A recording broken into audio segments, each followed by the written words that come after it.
Hi friends, welcome to episode number 10 of our Master Planning Level 1 series. In this episode, we will try to understand how do we use the net requirements page in Dynamics 365 Finance and Operation. Also, we will try to understand from what are the various forms we can navigate to net requirements page and how it will help the planners in order to plan the respective plan purchase orders or production orders. With that note, let's quickly jump into today's topic. Make sure that you subscribe to the channel D365 Talks or follow my profile in LinkedIn.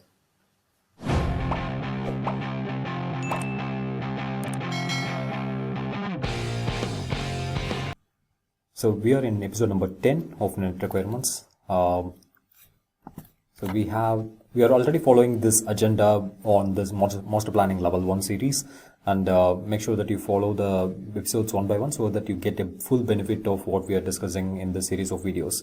And today's topic is about net requirements, and followed by we will also be discussing about the safety stock journal and also how to generate the planned purchase orders. Probably I'm not sure how far we will be extending the series beyond 15-16 episode. Probably we need to think how we kind of crux the overall data, and quickly we get into the next series, which is about the agents and building the agents. So probably we might be ending up at probably 15 or 16 or so. That's what I see as of now, looking at the concepts which we need to cover. But in today's topic, we will primarily focus on net requirements. Yeah.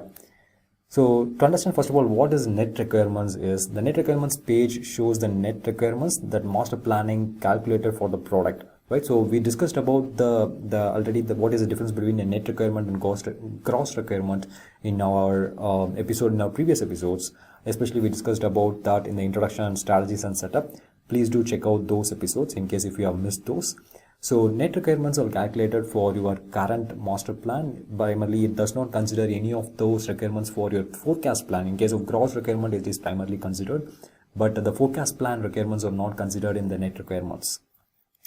So, and also it also shows the coverage settings that were applied during the master planning run, a breakdown of the requirements total by transaction type and pegging that information, so which is very important. So in the net requirements page, it gives you a breakdown of all the transaction level details for a specific item. You can view it across various forms, like, and also we will quickly see that how do we view the net requirements across the release products page, from the sales order or even from the planned orders which already generated in the system.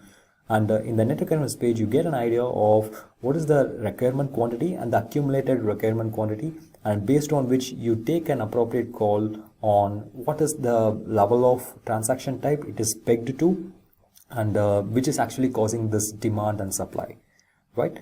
So this net requirements page will give especially for the planners, a good high level overview on what are the items which they need to focus. And in this case, you can also view the safety stock. Probably we will discuss about this in the next episode number 11 on what is a safety stock, how do we post the safety stock and do the mapping of the item coverage. But that is also something which you can view in the net requirements. But talking about net requirements page, just keep this pretty simple, that this is the page where the master planning calculates the entire requirements of the product, excluding the forecast plan. Let me underline that, excluding the forecast plan, right?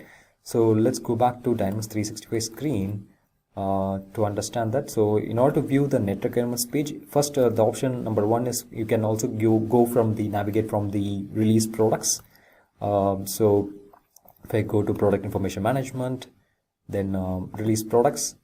So in the release products page, I will also share in this video's description the net requirements learning document, which is already available in the Microsoft Learn. This page which I am sharing right now. Here there are some examples also given in terms of how the requirements are getting calculated. Probably you can do your homework by following the steps given in this page, right? But let's look at the fundamental forms which helps you to calculate the net requirements. For example, let's say if I selected this particular item, and on the top you have the planning section in the action pane. If you uncheck under the requirements, you have the option called net requirements, right? So once the net requirements page is open, by default you can see that, let me unpin this. Yeah, by default you can see that there are 3 sections over here. One is the overview section, where you get the detail of what are all the warehouse, and then at the warehouse level, site level mapping for the coverage group and the planned purchase order type at a high level overview for the item. And the next overview grid actually gives you the data of whatever the requirement quantity. Here I would say the two fields are pretty important. One is the requirement quantity and another one is the accumulated. I'll quickly tell you what is the difference between these two. The third one is the pegging information, which is pretty much important. Like I said, against which particular transaction in Dynamics 365 the particular type of line is pegged. For example, this sales order 748 is pegged against on hand for the same item 8001, and it has to be fulfilled from the from this particular on hand, and you will be able to see for each and every line what is the pegging information. So pegging information is the where from which the respective demand comes from, right? Or it may be what is the related order line to which the order need to be fulfilled. So you will be able to see the pegging information based on the selection of the appropriate lines. And for example, in this case, this will be fulfilled from the on hand, and in this case also it is getting fulfilled from the on hand. So you will be able to get a quick overview on what is the requirement quantity if you run the master planning. And in the same page, you also have the option to run a master planning. In this case, if you can see, you do not have the forecast planning enabled because, like I explained earlier, the net requirements is primarily for running the master planning, and the gross requirement is primarily where you calculate along with the forecast planning. So for example, if I go back to the release products page, and if I check under the gross requirements form, which is pretty much similar to the net requirements form, but in this case the users are allowed to run the forecast planning and instead of master planning. So in this case, the forecast, whatever we have, the sales forecast based on which you want to calculate the net gross requirements, that can be done by using the forecast planning available under the gross requirements page. So primarily these are the two differences between the net requirements and the gross requirements.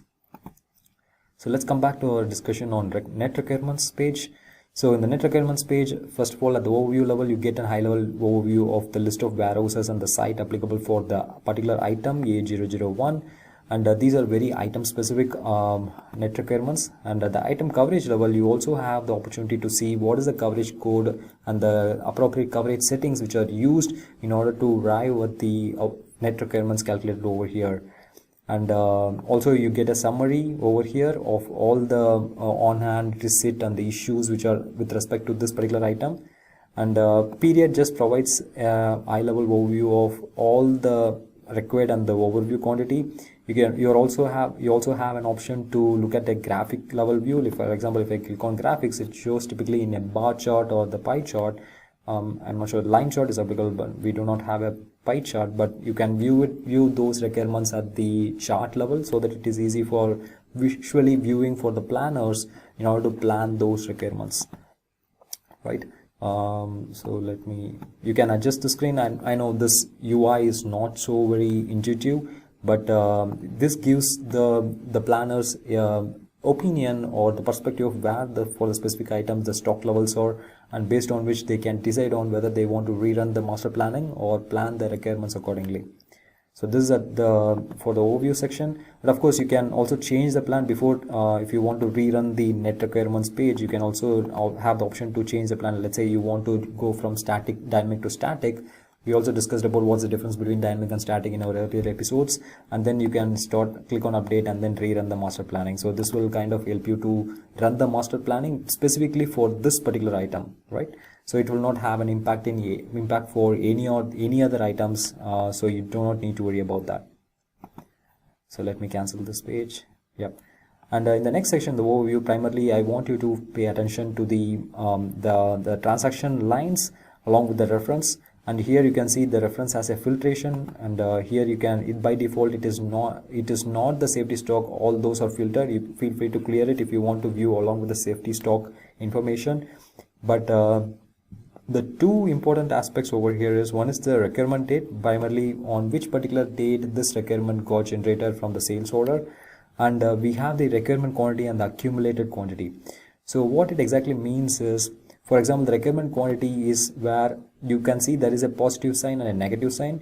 The positive sign means that it primarily implies that it's a receipt a physical update which is happening in the system, and if it is a negative quantity, it's an issue transaction. For example, if this is a sales order, in this case also it's a sales order, so you have 10 quantity which is moving out of the system. And in case of the accumulated field, it primarily takes the input from the requirement quantity. By default, if you see for the first line, it is 210 and it 210. And for the second line, you have a 10 quantity which is moving out of the inventory. And that's the reason it is reduced to 200. And for the third line also, you have another 10 quantity which is moving out of the inventory. So another 10 quantity is issued, 190. And for the third line also, and for the fourth line also, we have another 10 quantity which is issued. And so that's the reason it is now reduced back to 180.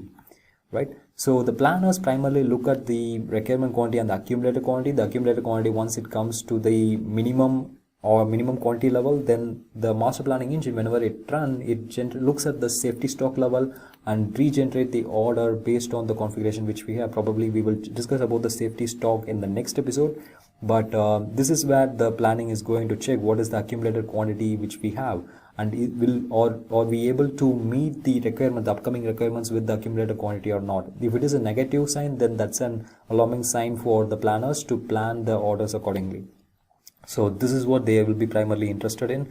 They will be interested in looking at the requirement date, what is the requirement quantity that we have, and also the accumulated quantity which we have in the system, and based on which they plan their orders accordingly. So this is one form, like so typically, let me go back to the slide. So like I said, it can be viewed from the release products. The same can be viewed from the sales order line also. For example, the same form, we are not discussing about different forms. So if you go to sales order, sales and marketing, then sales orders, all sales orders. So from the sales orders also, we have the option to view the net requirements page. Let me open any of the sales orders. I'm not sure whether we have a net requirements calculator for the item added in the sales order, but just want to show you how we need to navigate to the net requirements page from the sales order. Also on the line, for we have a item GA 0001. If you go to I think product and supply, we have the net requirements page. So from here also you will be able to navigate back to the item. So in this case, you can see this is a production order which is getting pegged against a sales order, and here you have that mapping which is applicable, and here you can see the accumulated quantity is now become 0 because of a sales order at last is created for one quantity, right? So the planners primarily look into it, and you can also see the planned order type is production. So a production order has to be planned for this particular item, and based on which the planners take a decision on and making the appropriate items available at the right time. So that's where this net requirements page is going to add really a lot of value in terms of planning your accumulated quantity, and when you actually want to plan your purchase orders and sales orders, purchase orders and production orders based on the default order settings. So this is from the sales order. This is typically the same form which we have looked at from the release products.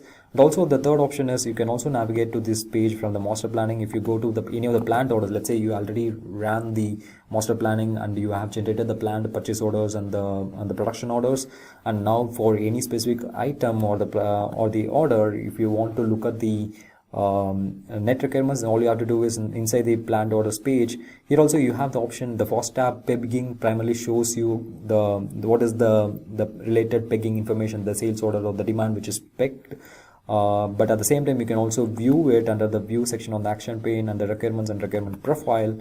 So here also it takes us to back to the same net requirements form, and this gives you a good overview on where the demand comes from, and also what are the requirements which need to be planned. So in this case, I think I see the inventory is going negative, so the planner has to plan the orders accordingly because of the demand forecast which we have, right? And also we have the planned purchase orders which is generated. So this is how we need to kind of look into what are the demand which we have, and based on which the net requirements page help you to understand, are we able to meet the demand or are we not able to meet the demand, and what are all the sales orders or the transactions which are pegged based on which this particular order is generated when the master planning engine runs, right? So that's the idea for having net requirements page, and I think this is pretty clear. I don't see any other challenges in terms of start using this. So I will strongly recommend you to start using the net requirements page, start creating a sales order, and then start running the master plan. And then you can see those sales orders demand are getting to reflect in your net requirements page also. And if you're following the series, probably as we progress in the series, we will start looking at how to run the MRP and then generate those demands and get it back to the net requirements page. Right. So in this, like I said, the safety stock isn't included by default, so you need to remove the filter if you want to consider the safety stock. But we will discuss about the safety stock in the next episode.